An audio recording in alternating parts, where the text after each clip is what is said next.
Hello and welcome to Fresh Perspectives. My name is Gail, and my guests today are some of my famous friends, Anne and Clint Dinshah from the American Vegan Society of the United States.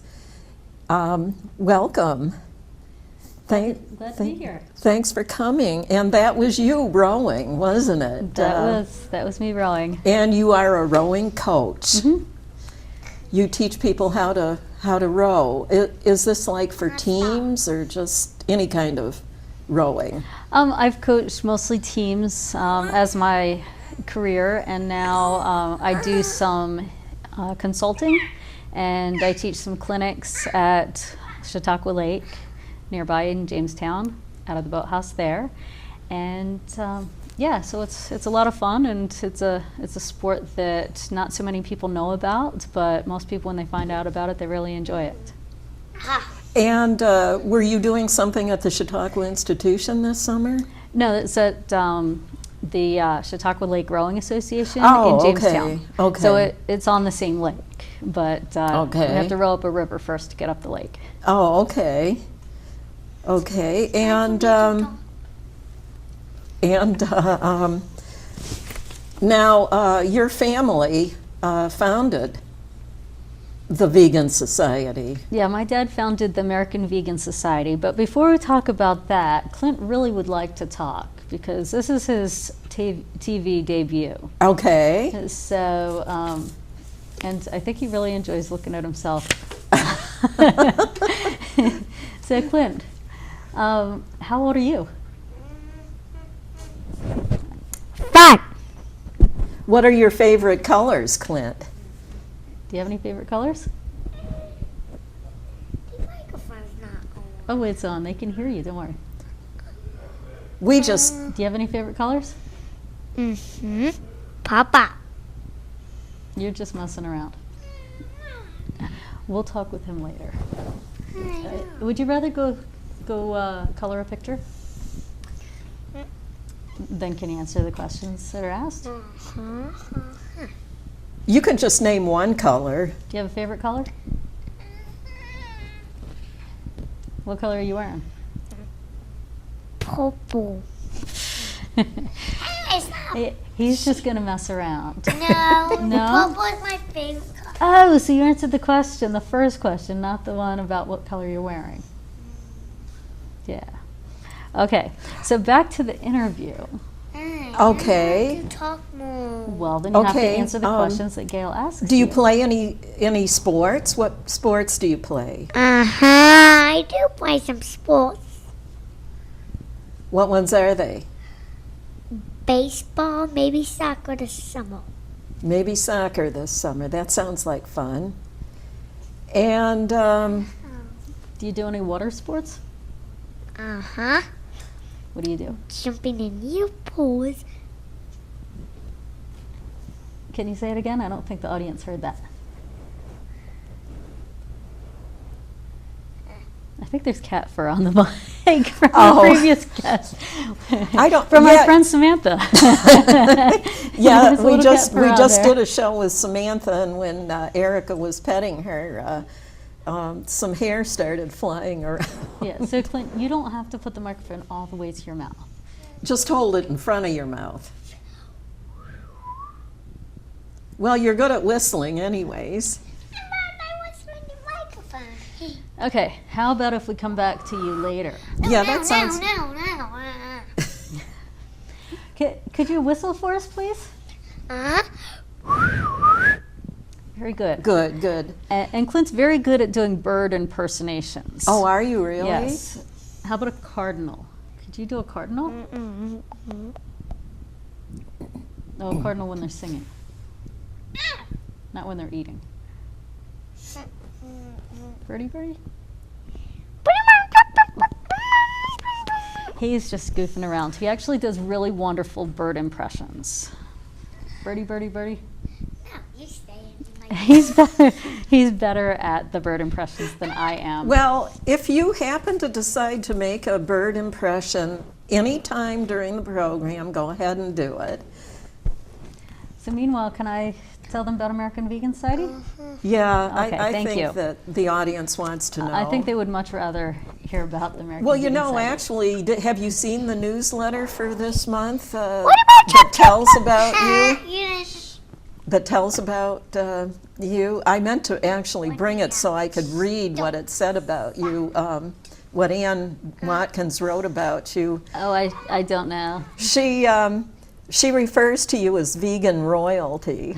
Well, the media tends to like to call us vegan royalty because my dad founded American Vegan Society, and he founded American Vegan Society in 1960 after he had toured a slaughterhouse.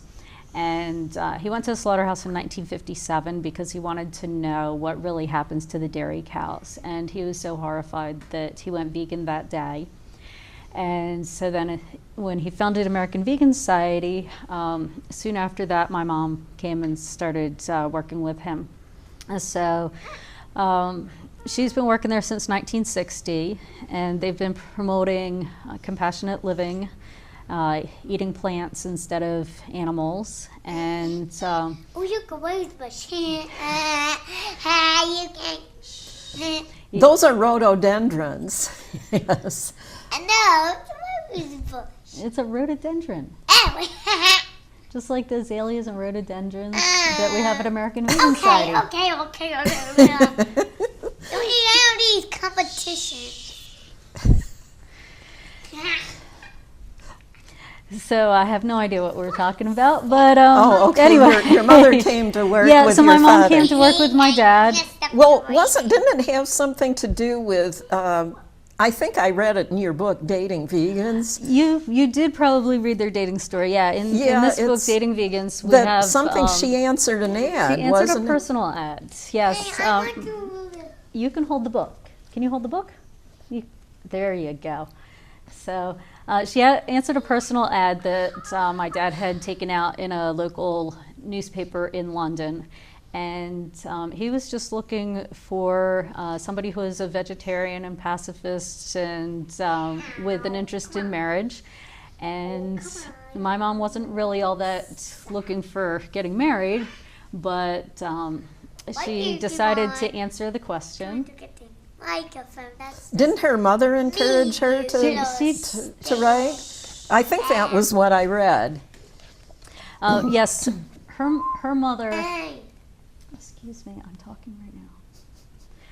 Her mother encouraged her to answer the personal ad just so that Jay, my dad, would know that he wasn't the only single vegetarian in the world, and to give hope for people that they might actually meet someone. And when they got married, the joke was that they married each other because they were afraid they might never meet another single vegetarian that was compatible. But it worked out great for them because Well, I know I saw the picture. What must be their wedding picture, and they looked like they were head over heels in love with each other in the picture. I thought, when it's Clint's turn to talk, we will give him the mic. okay, Until then, it's not going to happen. your necklace. Do we need to take a little break? Yes. I'm hungry. Well, the food's out in the car. We have lots of vegan food out in the car because he's hungry. Oh, my.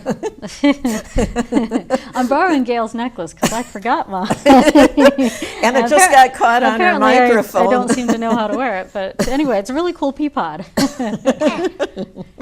It was vegetable themed, so I thought it would work nice Yes, for her. Clint, tell us about your necklace there. You borrowing a necklace from Gail, too? I'm not going to show it to anyone until someone gives me. You want the microphone? Okay. So tell us what's on your necklace. Tofu! You got tofu!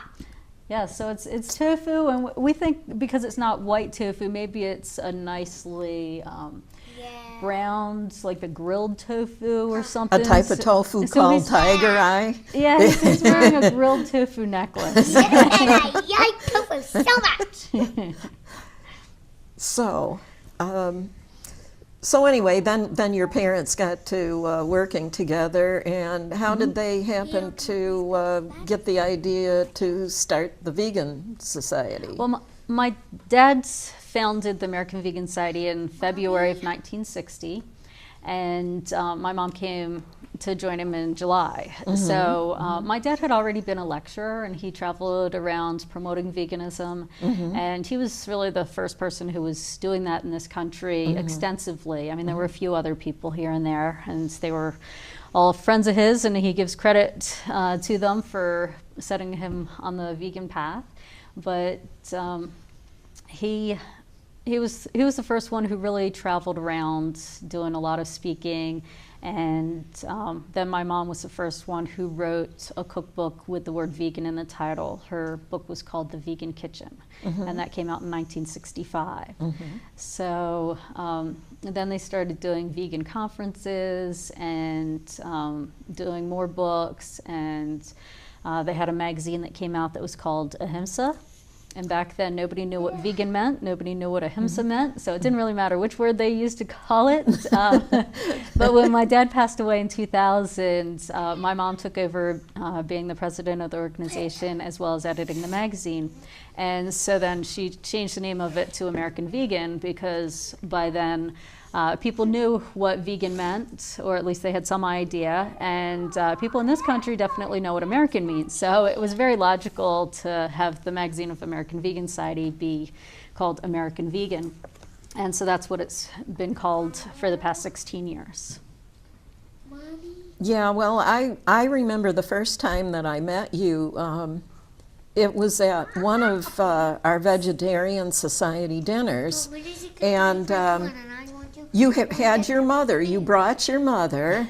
She was our speaker for the evening. We had the president of the Vegan Society speak at our local Chautauqua County area Vegetarian Vegan Society dinner. And so that was a great honor. Well, she really enjoyed doing that. Often it's when you're speaking to smaller groups that you make these personal connections with people where they really appreciate what you're doing. I did not know you were living in this area at the time. I thought you had just come from New Jersey with your mother. So I was surprised when I saw you continuing to show up every month for the dinners. Well, I've been living back and forth. I work at American Vegan Society, and I coach rowing in the Philadelphia area when I'm there, because their headquarters is in New Jersey, just outside of Philadelphia. And then when I'm here, it's because I built a cabin in Fredonia, and so Clint really enjoys being there with me, and yeah, I figure you must really like the Chautauqua County area if you built a home for yourself. We really do enjoy it here. And you've made a lot of friends too. Yes, and we look forward to spending more time here. Yeah, and you're friends with the person that I interviewed just before I'm interviewing you now. Yes. And you're friends with the person that I'm going to be interviewing on my next program. Yes, it seems like a lot of like-minded people come on your program. I mean, we all have different ideas, and I love the name of your show, Fresh Perspective. Well, I thought that was really cool. I actually didn't make that one up myself. I was having trouble thinking of something, and everything that I thought of myself sounded lame to me. Well, that sounds really fresh. So finally, another couple that Carol and I are friends with came up with a few ideas, and I picked the one that I liked the best, which was Fresh Perspectives. And it kind of indicates it's different, somewhat different from the other talk shows that are on this channel. And you know, it's people, I'm trying to get people on that maybe a lot of Chautauqua County area people don't really know about, but should, you know, because of their great ideas and everything, and you know, a lot of really gifted people that I'm having on. I'm having a lot of the speakers from our Vegetarian Society dinners. I'm having a lot of the local artists on, so. Yes, well, maybe this is a good time to talk about one of those people, Ann Watkins. Oh, yes. Who does yes. a lot of work with Gail, organizing the local vegetarian vegan society dinners for the Chautauqua County. And she's one of the people that I interviewed for the book Dating Vegans. Right. And she has a wonderful story with her husband, who just happens to be named Angus, which I think is just so fun. Which is a type of beef, which is part of the name of a type of beef cattle. he was quite the meat eater when they met, and I'm not going to give away the whole story, but Anne was vegan and Angus was not for a period of time in their relationship. And so it talks about what wonderful solutions they came up with. And so it's really a beautiful story.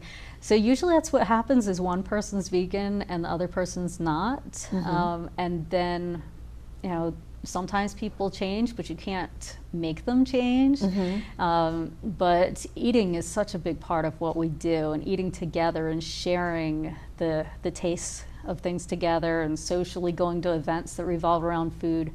So to just come up with a whole lot of ideas of how to navigate your way around social situations, especially one-on-one situations.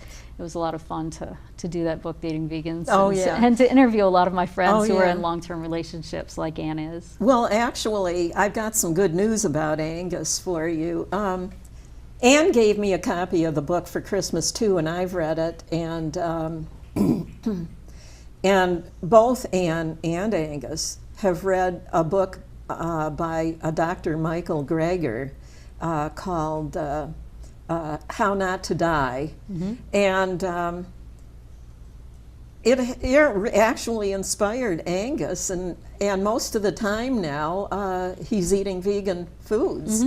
And he's trying to be vegan, and except for when they go out to eat at a restaurant, then says he goes wild. Well, part of that is it's human nature not to want to do what someone else tells you, to exert your own independence. And so, you know, I think that what she does is great, that she used to cook meat for him at home, and then she realized that she doesn't need to, because she's got all these great plant proteins, that he doesn't miss the meat because she's such a good cook. So she decided to just switch to doing all vegan at home.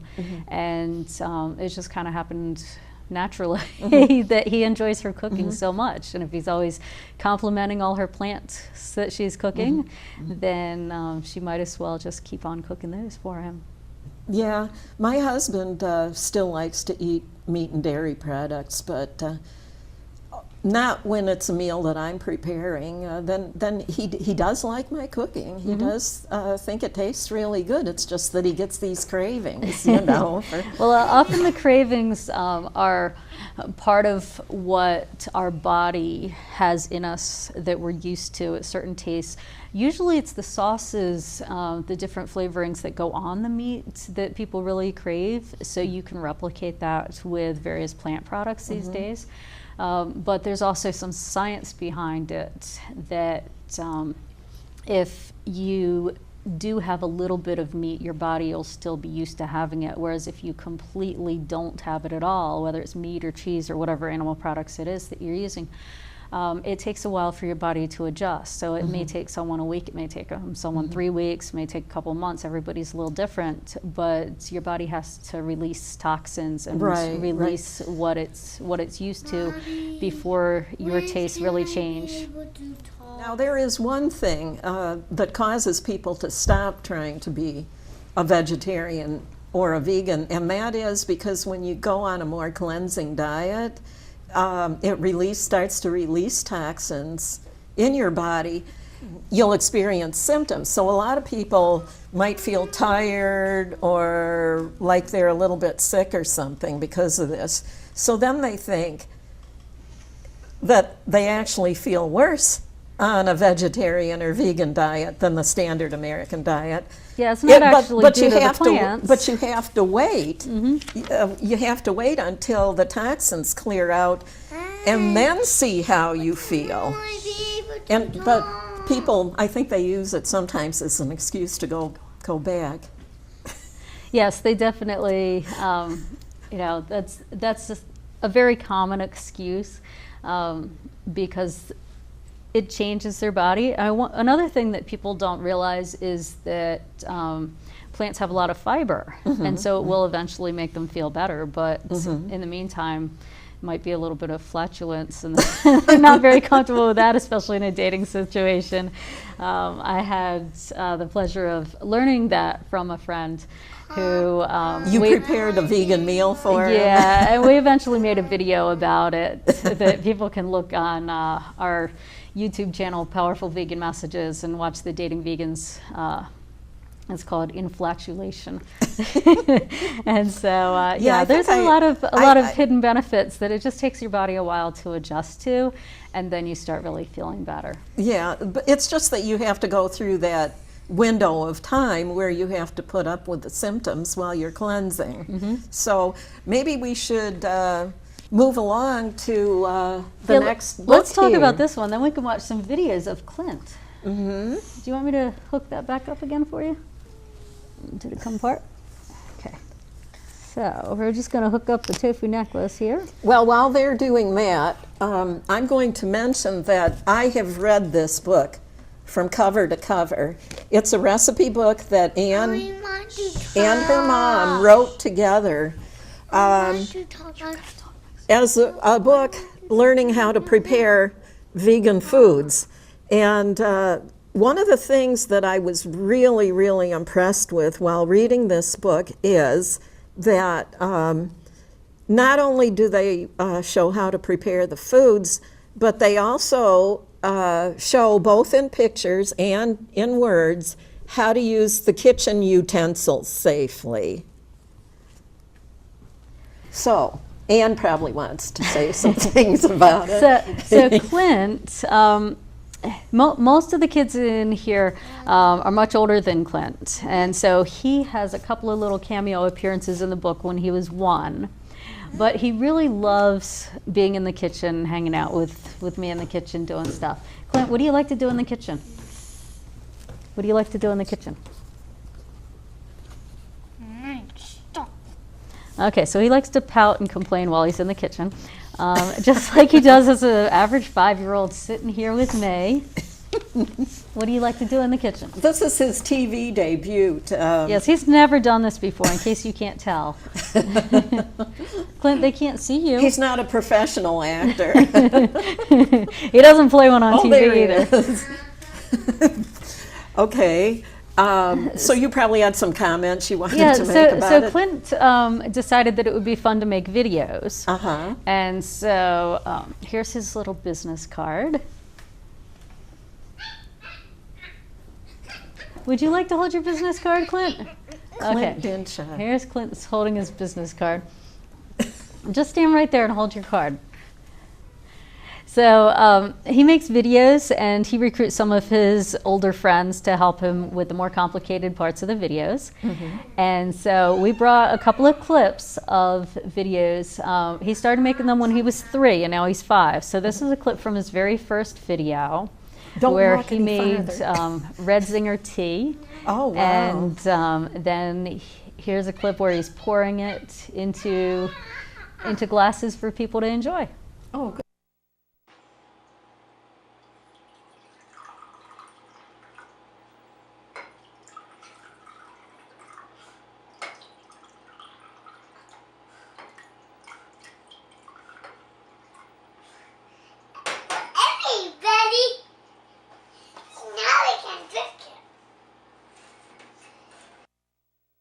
He was 3, yes. I was 3. And now how old are you, Clint? And he's luckily much more behaved when we're videotaping, when we're shooting. Oh, that's good. because he knows we can edit it then. Okay. We practice it a little bit. But that clip that we just showed was actually the first take of him pouring it. So I'm very, very proud of his accomplishment there. And then we also have a clip that we brought of his cousin Josh. Do you want to say anything about Josh? Josh happens to be the cover Oh, that's Josh. This is Josh on the cover. And so everybody thinks that Clint and Josh look very much alike. They sort of do, don't they? So now you get to see a clip Is that of the your two of them. brother's? Is that your brother's son? No, it's my cousin's son. Oh, okay. And so we brought a clip of Josh and Clint working together, making Take a. that cat. Is there cat fur on there? Yes, there is. Quite a bit of cat fur on there. Okay.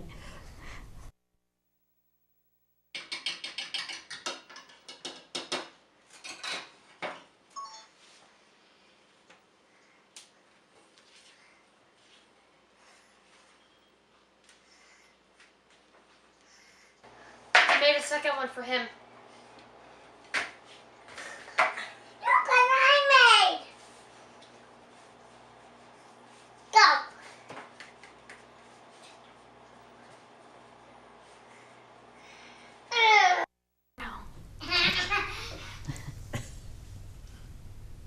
I want to watch that again. I don't think everybody else wants to watch it again. But Yeah, I thank you. think They that- can go to YouTube, they can go to your channel, and they can watch the whole video. It's on the channel called Kids Teach Yourself to Cook. Be careful not to break the cord for the microphone there. Clint, if you're done with the microphone, can you please bring it here and then you can go back to drawing some pictures? No. Okay, Would you like to show people how well you can behave? No? well, we'll just go ahead with That's these okay. other books while we've still got time. Yes. Oh, I did want to mention, Vegan Magazine, you know, it's kind of needed. It's kind of articles of who's who in the vegan world, and they have recipes.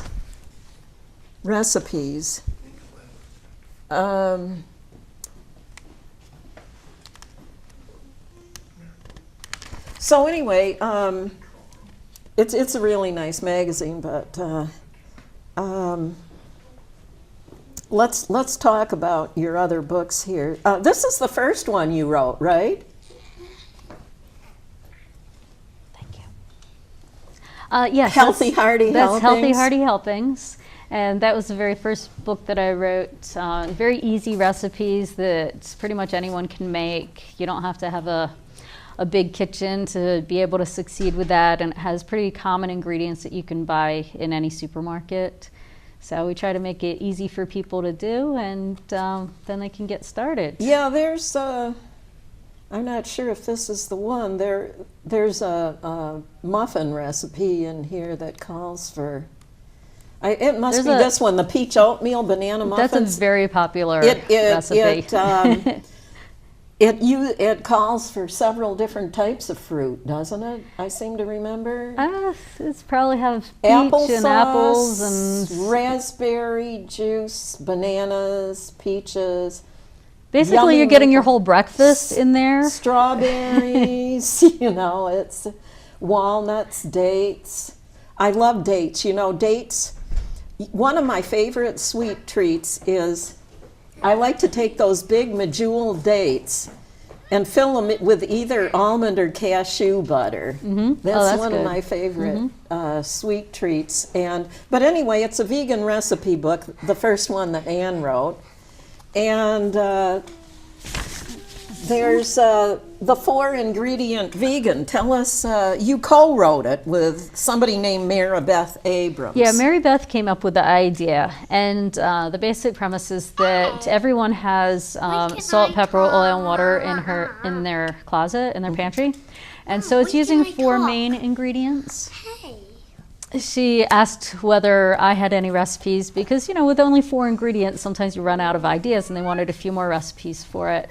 And I was coaching rowers at the time, and there were 24 rowers on the team, and they agreed to help me with a project because they would decide who was coming over to my house for lunch, and we had a lunch every Sunday. We had a brunch for 4 people, and we did it 6 different Sundays. And so they would have to tell me by Thursday which 4 people were coming and what their 3 favorite vegetables were for each of the 4 people, plus anything they didn't like, anything they were allergic to. Bounce. And so then we would, I would go shopping for the ingredients, and I'd make the lunch for them. And they would come and eat it on Sundays and tell me which things they liked. And the brunch usually had between 6 and 10 different recipes that they were trying for me. So over the course of 6 brunches, I made about 3 dozen recipes that Mary Beth got to pick from to see what she liked. And really, when she called me and asked if I had any interest in helping her with it, I was like, oh yeah, sure. And then we got off the phone and I looked, and I only had 1 recipe that actually only had 4 ingredients in it. So I didn't know how I was going to come up with it. So I was so thankful that the rowers decided to come in and help me out with it and have a good time doing it together. This is a book that you co-wrote with your father, Powerful Vegan Messages. Tell us about Powerful Vegan Messages.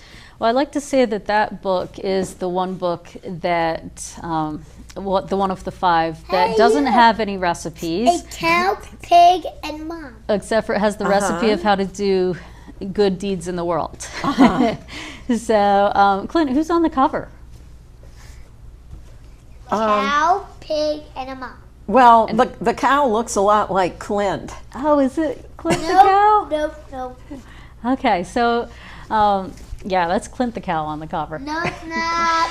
Come on. Stop kidding. We have permission to put it on there because Clint said, put me on the cover. And I said, well, in a couple years you might regret being in a cow outfit when you were 2 on the cover. He said, no, I love it. I think this other picture must be Anne and her father when she was a little girl. Yeah, when I was about the same size as Clint in the cow outfit. That was me with my dad.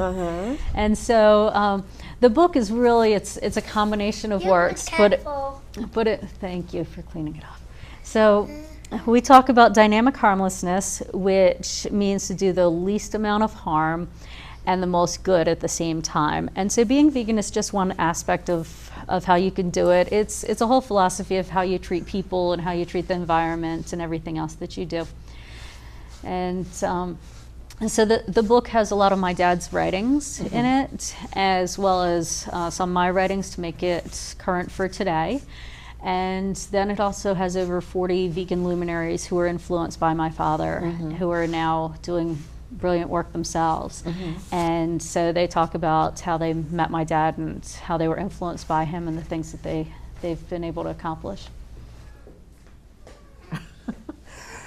Somebody's getting thrown out. So show us your business card then. Oh, no, it's okay. No, mine's not as entertaining as Clint's. No, it just says I'm a motivational speaker and I speak on compassionate living and healthy recipes. Yeah, and being vegan was what I was starting to say is it's good for our health, it's good for the animals, and it's also good for the environment because it helps to the more people that switch to a vegan diet, the better off the environment's going to be. And I was starting to mention about the greenhouse gases that come from animals and so forth. Well, people don't realize that the greatest single thing that they can do to help the environment is to switch to eating vegan food. And, just instead of getting into the actual numbers scientifically of it, if you just think about the basics of to grow an animal, they have to eat. And so we could be eating those plants directly, but instead we feed all those plants to the animal. And so it takes a lot of resources to do that. And so we have people who don't have enough food to eat, but there is more than enough food produced on this planet to feed everybody. Right. You're probably familiar with the book by John Robbins, May All Be Fed, I think it is. Is that the name of the book? Are you talking about the food revolution or Diet for a New America? Or well, I thought it was he may have one called that. That's not one of his bigger name books. He has a book, and I'm pretty sure was something on the order of "May all be fed" or something like Could that. be. I've He's read a very bunch- prolific writer. I've read a bunch of his books. I actually find them at used book sales. I find John Robbins books, and you've got to admire him. You know, coming from the Baskin Robbins family and being able to leave that empire, you know, Yes. walk away from it just because he wants to encourage people to live a healthier life, which he chose for himself as well. You know, I just have always admired him for being able to do that. Yes, yeah, I had the pleasure of getting to know him and his family a little bit better because they helped me with the foreword for Powerful Vegan Messages. And so we actually wrote it as a dinner party. So you're hanging out talking with the Robbins family, the Esselstyn family, and the Campbell family with the Dinshahs, and what we would be talking about. And we invite the readers to come and listen in on a conversation. So that was so much fun. So back to your why people go vegan. Yeah, the environmental part, people didn't used to know the environmental impacts of the animals. You know, there's a huge amount of waste produced by the animals that's polluting our rivers, and it's got a huge amount of greenhouse gas effect. You know, whether you debate how many % of the greenhouse gases come from animals, a lot of people believe it's as high as 51% of the gases. And Well, I've heard that it's more It- than it- all the cars on the road. Oh, it is more than all the cars on the road. Just people don't really enjoy being told that they have to change. What we eat is very entrenched in our culture, and so to change, you're going against your own ancestors, their values, your family traditions, all those type of things, and it's very difficult for people to and some to do people that. are really sentimentally attached to their favorite foods, the foods their grandmothers and their Yes. mothers prepared for them. Yes, so some people it takes having a health crisis for them to suddenly realize, oh, I should eat more plants or I should switch to being vegan. And you know, some people they find out that you're vegan, and then they're like, oh yeah, I know a vegan, or oh yeah, I'm cutting down on how much meat I'm eating. You know, they all seem to want to be a little bit more towards being vegan these days, which is great. It's totally different from how it used to be when nobody had ever heard of the word. And but the reason why people really stick with being vegan once they try it, the number one reason for actually sticking with it, they may come to it for health, they may come to it for environment, but the compassion reason, which is why my parents originally became vegan, and they were promoting veganism when they didn't even know that it was going to be good for their health. They just knew it was much better for the animals, and so they were willing to take that chance. And so what a great bonus that it's actually better for us as well. Yeah, I've mentioned before, I think I told you the story one time, that was how I became vegan. I'd been vegetarian for a long time, but then I was told at one point in time that 12 years ago that I had thyroid cancer, and when I went to the herbalist, I mean, basically it was practically the main thing that I did, rather than having surgery to remove my thyroid gland. I actually went from vegetarian to vegan, and that and some other things that I did, the problem actually went away, and I still have my thyroid gland 12 years later, and it's making normal amounts of thyroid hormone for me. But there were all these other benefits that I was noticing, like after a certain amount of months, I wasn't getting aches and pains anymore, and wasn't having to go to the chiropractor a lot for the aches and pains, and I had more energy than I'd ever had in my entire life, including when I was really young, and a sensation of being cleaner than you feel just after taking a shower. It was like a sensation that permeates every cell in your body.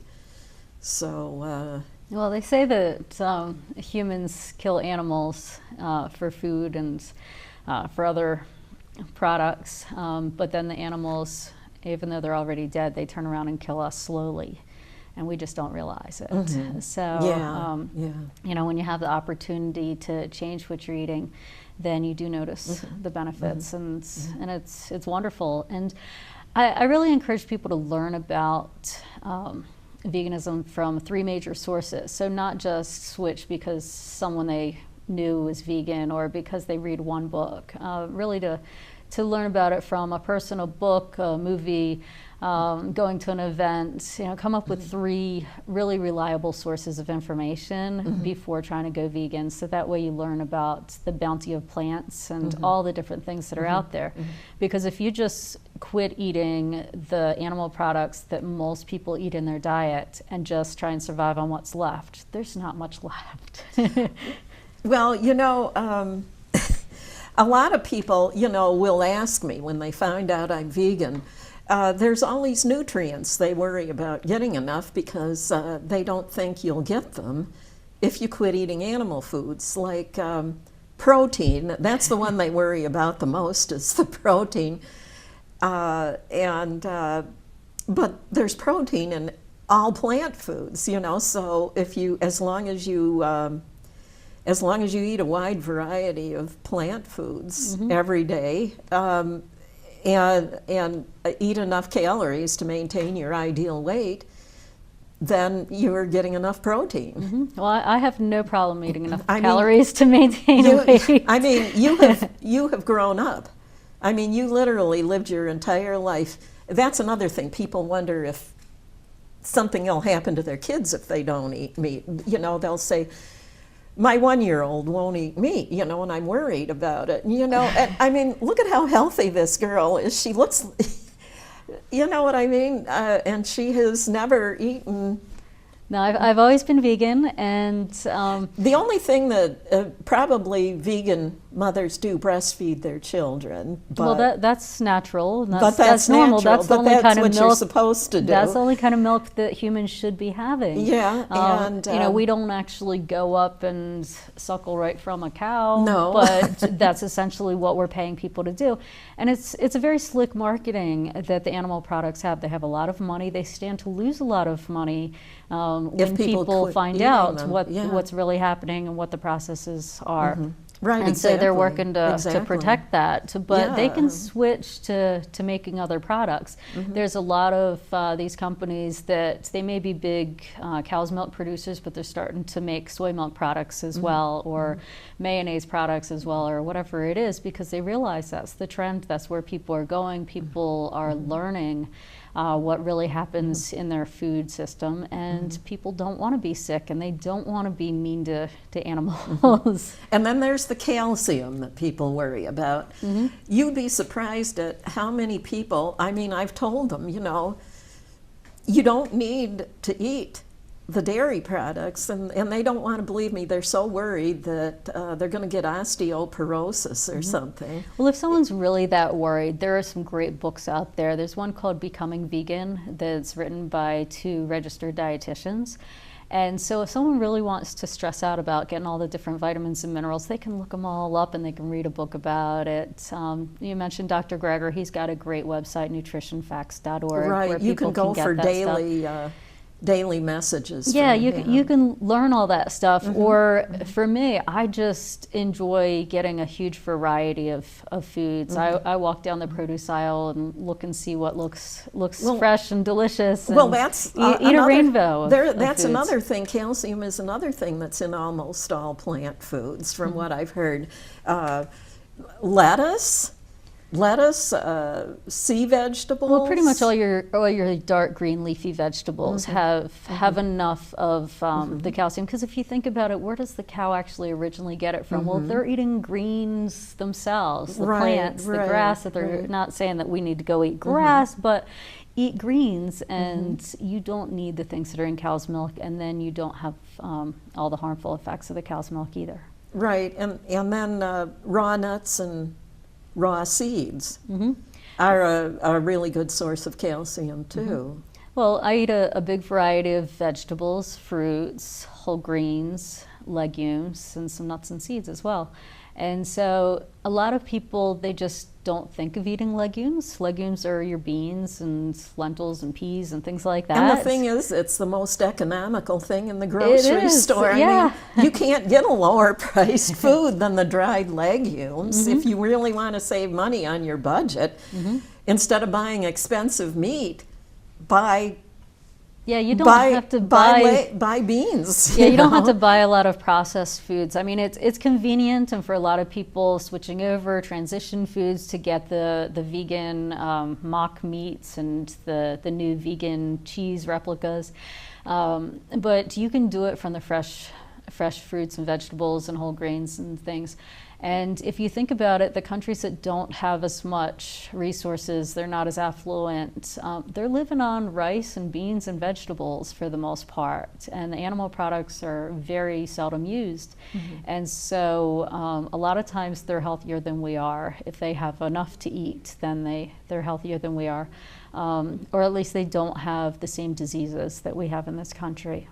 Right, which are really they're diseases of excess for the most part. Well, you know, when I went for an eye doctor appointment a couple of years ago for an eye checkup, I remember the eye doctor asking me, "Are you on any? Have you had to start taking? Are you on any more drugs, new drugs or anything since the last time you were here?" And I said no, and he goes, "Oh, you know, because I'm in my 60s, you know," he goes, "Aren't you on Coumadin or a blood pressure medication or anything?" And I said, "No, I don't have any of those problems, you know," and you know it's because I'm not eating the standard American diet is the reason. I mean, that just goes to show you, he just assumes everybody in my age group needs one or more of those medications. Yeah, when you go to the doctor, they always make you fill out a new form, and there's all these boxes to check with all these diseases that you've had and things. I don't have any of this. Sorry. And they're like, "You didn't fill out this form." I'm like, "No, I did fill it out. I just don't have any of this." Well, you know, I like to brag. I'm 66 years old, and I've never had surgery. Great. You know, so there must be something too. Not even when I was just vegetarian, you know, so...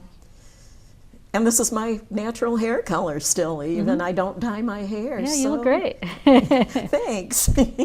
So there really is something to it, you know. It really does pay off, I have to say. Yes, and I think that the way to make it the easiest for people who are trying to become vegan is to have some friends. And you know, nobody really likes to cook dinner for themselves, by themselves, eat it by themselves anyway. There are very few people who are true hermits in the world. But to come out to the local vegetarian vegan society meetings, it meets once a month, and to meet and that's some a other lot people. of fun. You know, I'll tell you, you know, I don't think I've ever met a more friendly bunch of people as the ones that attend our vegetarian society dinners. It's like you can sit down and talk about you can sit down and talk about this without somebody giving you an argument, you know, about it, you know, or people are there to learn. And it's a potluck, so some people are intimidated that, oh, I have to bring a vegan dish to a potluck. No, you can like go to the store and buy some hummus and some little baby carrots and bring that if it's the first time, or chop up a watermelon. You don't have to actually prepare a real dish, but then you go there. Or even just be one of the people that pays for their you the could full just price for their dinner. You know, I mean, we don't charge a lot of money. You know, it's only $6 that we charge for the dinners. You know, it's much cheaper than going to a restaurant. Oh, and yes. For the most part, it's better than going to a restaurant. Oh my gosh, They you have know, so many and there's choices. always such a huge variety of there's always such a huge variety of foods and everything, and you know, even people that aren't really vegetarian come and they always enjoy the meals because they're always really, really good. I've hardly ever tasted anything at them that that I didn't like, you know. You get so many ideas, and most people don't spend a lot of time in the kitchen, and their food comes out wonderful. And so you exchange recipes, and Anne puts them in the newsletter. Anne Watkins she gathers up all the recipes and puts them in when she's able to. And she often makes stuff because she's afraid that there won't be enough to eat. Oh, so she she'll bring usually- like 5 things, so that you have to bring one. She brings, She's yeah, great. she'll show up with at least three things, and she's coming by herself, you know, and in order to get like the discount on the meal, you know, you only really have to bring one thing per person. So we have so much fun, and we have all of these really interesting speakers, and Yeah, I learn like something every you're time. one of them, you know, and that's how I learned most of what I learned. And we have some really, really famous people come, like George Eisman comes. And, Yes, and, he also, if you're worried about nutrition, he also has some great books about nutrition. He does, He does yeah. some wonderful talks, and he we're blessed to does. have him in New York State. So you know, it's convenient for him to come and speak. This really awesome person has been 3 times over the years to our Chautauqua County area vegetarian society, and here he is. He's somebody who's known around the world and everything, you know, and it's just an honor to know him personally, you know, it really is. So Yeah, so he's one of the people that my mom felt so strongly about honoring, that we created the Vegan Cuisine Month. So the month of February, American Vegan Society encourages people to not only eat vegan cuisine, but to go to restaurants and to go to places and ask them if they would put vegan things on their menu. Well, alongside of that is we also honor somebody each day in February. And so George Eisman was one of the people that we decided to honor because there are so many people that have contributed to the growth in vegan cuisine in this country. Most of them are people that people have never heard of. Oh, so, sure, yeah. You know, to see Yeah. a whole list of, wow, you know, all these people wrote cookbooks way back when, or were developing vegan food products, or knew about vegan nutrition before anyone else did. And so, yeah, it's really fun when you get a chance to meet those people in person. what is the name of that DVD again that Harold Brown is in? The Peaceable Kingdom? The Peaceable Kingdom, yeah, that's a... Yeah, and you've that- had Harold Brown actually, here too. Actually, it's, no, I thought it was advertised on the back of this. No, it's not advertised Where on that one. where did I see that? It Oh, wasn't, I don't know. Probably in I'll an bet older magazine. it was of in a American copy Vegan. of this was what it was. I should have brought my copy of that in to show people the Peaceable Kingdom. Yeah, that was. Yeah, Now, so- now Harold Brown is somebody that grew up in a family of beef cattle farmers, and wasn't it a health issue or something in his late 20s? I'm not going to try and remember someone else's life story. Thanks Yeah, anyway, but he's a wonderful there was- speaker. There was some reason that in his late 20s he totally switched and So became he had been, vegan. yeah, he had been a farmer from a you know, his whole family was of farmers, and that was what he was going to do. And then he switched to being vegan, and now he's a very dynamic speaker, and he's wonderful. He comes around and tells his story. And Howard Lyman. Howard Lyman had a really big. Yeah, Howard was a 4th-generation cattle farmer, and so he actually was one of the people who wrote a chapter in the book Powerful Vegan Messages. So I do know a this little one bit more here, of his yeah. story. So, And yeah, Howard, if you can imagine, Howard Lyman was actually a little nervous before he gave his first talk to a vegan audience. And so my dad just happened to be there and told him a little piece of advice, just to tell them who you are and where you came from, tell your own story. Yeah, because he's And- another one of those people that left the family business, and now he's a big advocate. If people ask him how much animal food should you eat, now he says 0%.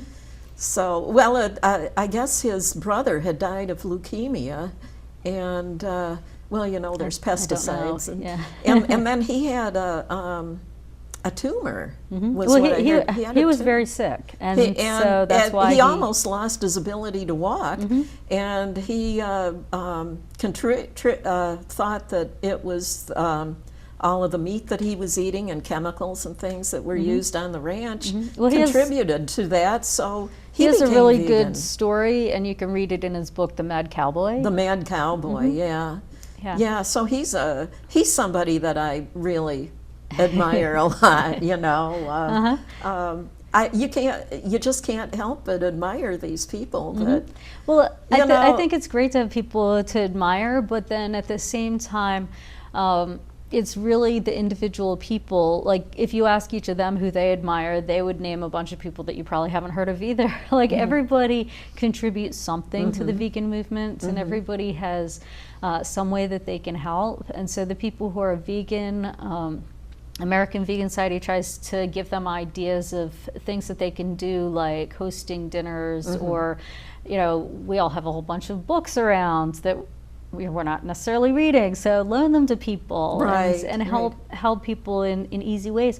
One of the best ways is just to invite your friends to go food shopping with you if they're interested in learning, because you're buying things that they're not used to buying, and just encourage them to try some new things, or offer to cook with them, invite them to come and cook with you. And I'll give someone a copy of my book, and I'll be like, here, pick out any recipe you want, and we'll cook it next Saturday night together. Yeah. And it's so much less intimidating than trying to figure out, oh, I have to switch everything over. How am I going to do it? Just invite people to try doing parts of it with you. Right. And for people who aren't vegan, just, ask around. If you're in Chautauqua County, come on out to the Vegan Society and meet some people, because everybody's got some way that they'd like to be helpful. And Right. Well, teach. we've come to the end of another hour of Fresh Perspectives, and I'm so happy that you and Clint came. Well, thank you for making it easy for him to be on TV the first time that he's ever done that. I'm sure he'll he will get better. Yeah. Okay, well, I'll see the rest of you in a couple of weeks then.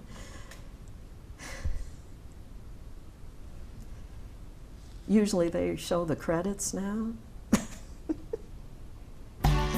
There they are.